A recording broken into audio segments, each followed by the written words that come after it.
Hello അസ്സലാമലൈക്കും. നമുക്ക് തിരുപ്പൂർ പോയ കുറച്ച് വിശേഷങ്ങൾ പറയാം കേട്ടോ. ഞാൻ തിരുപ്പൂർ പോയതാണ്. തിരുപ്പൂരാണ് കേട്ടോ ഇപ്പോൾ ഇതിലുള്ളത്. ഞാൻ നസർക്കും കൂടി തിരുപ്പൂരിലേക്ക് പോയി കുറച്ച് ഡ്രസ്സൊക്കെ വാങ്ങാണ്ടായിനി, അതുപോലെ കുറച്ച് കാര്യങ്ങളൊക്കെ ശരിയാക്കാൻ ഉണ്ടായിനി. അപ്പം അങ്ങ് തിരുപ്പൂരിലൂടെ അങ്ങനെ നടക്കുക. ഞങ്ങളവിടെ തിരൂർ വരെ ഞങ്ങൾ വണ്ടിയിൽ പോയിട്ടോ. പിന്നെ അവിടെ വണ്ടി നിർത്തിയിട്ട് ഞങ്ങൾ തിരുപ്പൂർക്ക് ട്രെയിൻ കയറിട്ടോ. അങ്ങനെ പിന്നെ ഞങ്ങൾ നേരെ ചെല്ലുന്നത് കുട്ടികളുടെ ഡ്രസ്സിലേക്കാണ് കേട്ടോ. അപ്പോൾ കുട്ടികളുടെ ഡ്രസ്സിന് അവിടെ നല്ല ആദായം ഉണ്ട് കേട്ടോ. നല്ല ക്ലോത്താണ് കുട്ടികളുടെ ഡ്രസ്സ്. വലിയൊരു ഡ്രസ്സ് അത്ര പോരട്ടോ, നമുക്കൊന്നും ഇടാൻ പറ്റിയ ഡ്രസ്സ് ഞാൻ കണ്ടില്ല. അവിടെ ഉള്ളവർക്കൊക്കെ ഇടാൻ ഓരോരുത്തർക്കും ഓരോ ഇഷ്ടങ്ങളാണല്ലോ. അപ്പോൾ എനിക്ക് അവിടുത്തെ വലിയൊരു ഡ്രസ്സൊന്നും ഇഷ്ടമായില്ല. അങ്ങനെ ചെറിയ കുട്ടികളുടെ ഡ്രസ്സ്. അപ്പോൾ എൻ്റെ അനിയത്തിൻ്റെ കുട്ടികൾക്കൊക്കെ ഞങ്ങൾ വാങ്ങി. അനിയത്തിൻ്റെ കുട്ടിക്കൊക്കെ കുറച്ച് ഉടുപ്പുകളൊക്കെ വാങ്ങി ഞങ്ങൾ നേരെ പോണത്, ഞങ്ങൾക്ക് നോമ്പ് തുറക്കാൻ നേരമായിട്ടുണ്ട്, മരിവാൻ കൊടുക്കാനായിട്ടുണ്ട്. അപ്പോൾ ഓട്ടോ പിടിച്ചിട്ടാണ് മലയാളികളെ ഹോട്ടൽ തിരിഞ്ഞ് പോകുക കേട്ടോ. അപ്പോൾ അവിടുന്ന് ചോദിച്ചപ്പോൾ പറഞ്ഞ് കുറച്ച് ദൂരം ഉണ്ടെന്നാണ്. അങ്ങനെ താഴെ മലയാളികളെ ഹോട്ടൽ, തിരുവനന്തപുരത്തുള്ള ആൾക്കാരെ ഹോട്ടലാണ്. അപ്പോൾ അടിപൊളി ഫുഡാണ് കേട്ടോ. അതിന് മുന്നേ ഞങ്ങൾ പോയപ്പോൾ ഞങ്ങൾ അവിടെ നിന്ന് ഫുഡ് കഴിച്ചിന്. അപ്പോൾ ഞങ്ങൾ പിന്നെ അങ്ങോട്ട് പോയി.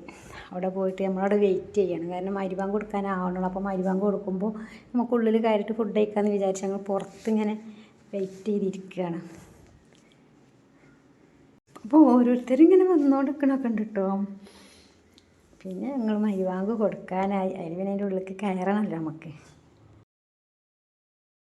ഞങ്ങളിവിടെ പുറത്തിരിക്കുകയാണ്. കാരണം എന്താണ്, എല്ലാവരും പുറത്ത് കണ്ടില്ലേ വെയിറ്റ് ചെയ്തുകൊണ്ടിരിക്കണം.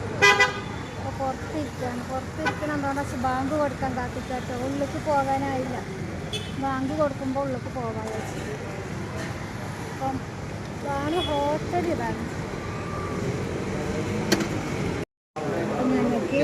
നോമ്പർക്കാല കാരക്ക, വത്തക്ക, അതിനെന്തൊക്കെ മുന്തിരി ഒക്കെ കൊണ്ടുവന്ന് വെച്ചാണ് കേട്ടോ. ഇത് ഞങ്ങൾക്ക് ഇനി ഓർഡർ ചെയ്യണം കാര്യങ്ങളൊക്കെ ഇതിലേക്ക് വെള്ളം കൊണ്ടുവന്ന് വെച്ചിട്ടുണ്ട്. ഇനി ഞങ്ങൾക്ക് നോമ്പറക്കാൻ വേണ്ടിയുള്ള സാധനങ്ങൾ കേട്ടോ. ഇനി നമുക്ക് ഓർഡർ ചെയ്യണം സാധനം. ഓർഡർ ചെയ്തിട്ട് വേണം. ഞാൻ മന്തി ഓർഡർ ചെയ്താലോ ഇങ്ങനെ ആലോചിച്ചാൽ. എന്താ ഓർഡർ ചെയ്യണം? മന്തിയാ കണ്ട ഇതല്ലേ ഇതല്ലേ നോക്കട്ടെ. ഇത് ഓർഡർ ചെയ്യാം. ഇവിടെ മുസ്ലിംസിൻ്റെ കട ഇവിടെ മാത്രമേ ഉള്ളൂ. കേരള ഫുഡ് കിട്ടൽ ഇവിടെ മാത്രമേ ഉള്ളൂ.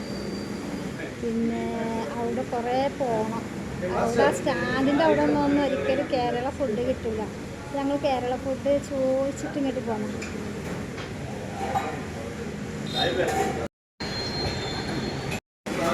അൽഫാമ് കൊണ്ടുവന്നു ഞങ്ങൾക്ക്. ഒരാക്കില്ല കൊണ്ടുവന്നു. പിന്നെ ഇത് കഞ്ഞിയാട്ടോ. ഇത് ഇവിടുത്തെ ഒരു കഞ്ഞ. ഇത് ഇവിടെ ഉള്ളൊരു കഞ്ഞിയാണ്. എന്ത് കഞ്ഞി പറഞ്ഞാൽ ചീര കഞ്ഞിയല്ല, വേറൊരു കഞ്ഞി. ഇനി ഞങ്ങൾക്ക് കൊണ്ടുവരാം കേട്ടോ. ഇനി പൊറാട്ട ഉണ്ട്, എല്ലാം ഉണ്ട്.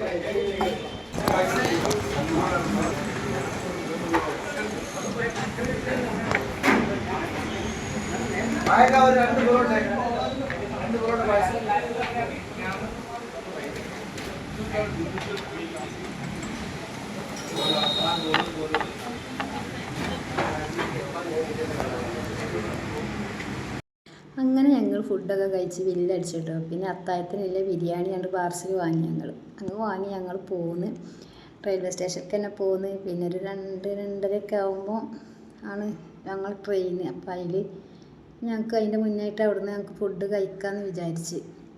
അവിടെ ഇരുന്നിട്ട് ഫുഡ് കഴിച്ചിട്ട് നമുക്ക് നോമ്പ് വിട്ടിട്ട് ട്രെയിൻ വരുമ്പോഴേക്കും അറിയാൻ മതിയല്ലോ. അങ്ങനെ വിചാരിച്ച് നടന്നിങ്ങനെ പോരുകയാണ്. പിന്നെ എനിക്ക് ചെരുപ്പൊക്കെ വാങ്ങാണ്ടായിനി. അങ്ങനെ ഞങ്ങൾ പിന്നെ നേരെ അവിടെ റെയിൽവേ സ്റ്റേഷൻ്റെ കുറച്ച് ഇപ്പുറത്തായിട്ടൊരു കട ഉണ്ട്. ആ കടയിൽ പോയി ചെരുപ്പൊക്കെ വാങ്ങി. കാരണം ഞാൻ വാങ്ങിയ ചെരുപ്പിട്ട് എനിക്ക് നടക്കാൻ കുറച്ച് ബുദ്ധിമുട്ട്. അപ്പം ഞാൻ എന്താട്ടി, നമുക്ക് നടക്കാൻ പാകമായൊരു ചെരുപ്പ്, നമ്മൾ സാധാരണ ഡെയിലി ആയിട്ട് യൂസ് ചെയ്യാൻ പറ്റിയ ഒരു ചെരുപ്പൊക്കെ വാങ്ങി. അങ്ങനെ കുറച്ച് കാര്യങ്ങളൊക്കെ പർച്ചേസ് ചെയ്തു. കുറച്ച് ഡ്രസ്സുകളൊക്കെ വാങ്ങി. അങ്ങനെ പോകുന്നു. ഇപ്പം നേരെ 8:30 ആയിന് കേട്ടോ ടൈം. ഞങ്ങൾക്ക് നിസ്കരിക്കാൻ വേണ്ടി പള്ളി ഉണ്ട് കുറച്ച് അപ്പുറത്ത് എന്ന് പറഞ്ഞാൽ. അങ്ങനെ പള്ളിക്ക് പോകാൻ വേണ്ടി പോവുകയാണ്. കുറച്ചങ്ങോട്ട് നടന്നാലെത്തുമെന്ന് പറഞ്ഞു. അപ്പോൾ ഞങ്ങൾ വേഗം അങ്ങോട്ട് നടക്കുകയാണ്. കാരണം ഷാവും മഗ്‌രിബൊക്കെ അവിടെ പോയിട്ട് നിസ്കരിച്ചിട്ട് വേണം. പിന്നെ 2:30 ആവും ട്രെയിൻ വരാൻ. അപ്പോൾ 2:30 ട്രെയിനാണ് ഞങ്ങൾ ബുക്ക് ചെയ്തത്. അപ്പോൾ അതുവരെ നമ്മളവിടെ വെയിറ്റ് ചെയ്ത് അവിടെ അങ്ങനെ കുറച്ച് അങ്ങോട്ടും നടന്ന് കുറച്ച് സ്ഥലങ്ങളൊക്കെ കാണാൻ വിചാരിച്ച്. കൂടുതൽ സ്ഥലങ്ങളൊന്നും കാണാനില്ല, എന്നാലും കുറച്ച് അല്ലാണ്ടൊക്കെ അങ്ങനെ പോയി നടന്ന് ഓരോന്ന് കണ്ട് നടന്ന് പിന്നെ പള്ളിയിലൊക്കെ പോയി നിസ്കരിച്ച് അങ്ങനെ പിന്നെ വീട്ടിലേക്ക് യാത്രയായി. അപ്പം അതൊന്നും ഞാൻ വീഡിയോ എടുത്തിട്ടില്ല, കാരണം ഭയങ്കര ക്ഷീണം ഉണ്ടായിന്. ക്ഷീണം എന്ന് പറഞ്ഞാൽ ഭയങ്കര ക്ഷീണം തന്നെയാണ്. അപ്പം പിന്നെ നമ്മൾ വെറുതെ വീഡിയോ എടുക്കേണ്ട ആവശ്യമില്ലല്ലോ. അപ്പം അങ്ങനെ പിന്നെ നമ്മൾ എത്തുന്നത് റെയിൽവേ സ്റ്റേഷനിൽ തന്നെ എത്തി. ഫുഡൊക്കെ വാങ്ങി റെയിൽവേ സ്റ്റേഷനിലെത്തി. ഇവിടുത്തെ കാഴ്ചകളൊക്കെ കണ്ടാൽ ഭയങ്കരമാണ് കേട്ടോ. ഓരോരുത്തർ കിടക്കണതൊക്കെ കണ്ടിട്ടുണ്ടെങ്കിൽ പാവം തോന്നും.